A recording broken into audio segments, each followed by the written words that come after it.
wanawake kwenye kilimo tunasonga mbele.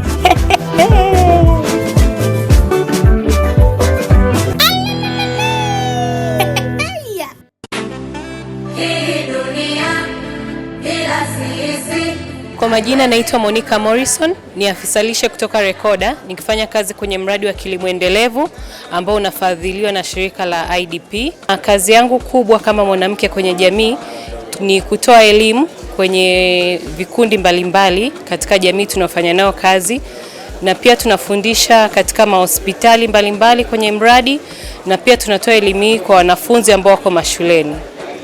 Na kikubwa zaidi ambacho tunatoa elimu ni elimu ya lishe kupitia vyakula vya asili ambavyo ni safi na salama. Kama mwanamke ambao nafanya kazi kwenye kuongeza thamani ya vyakula vya asili, na washauri ama natoa wito kwa wanawake wengine wajiunge kwenye vyama mbalimbali kama kwenye vikundi, ili wapate elimu mbalimbali ikiwemo kama ya kutengeneza bidhaa kama hii ambayo iko hapa ya ndizi, ambayo ni keki ya ndizi pamoja na mtama.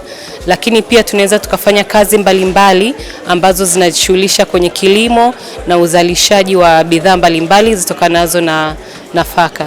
Kuelekea siku ya wanawake, natoa nasaha kwa wanawake wote tujumuike kwa pamoja kufanya kazi za kilimo, kwani zinaonekana kuwa ni za faida, na kwa kutumia haki na usawa kwa wanawake pamoja na wasichana, kwamba ni msingi kwa kufikia dira ya 2050. Kina dada wote msilale, msilale, msilale.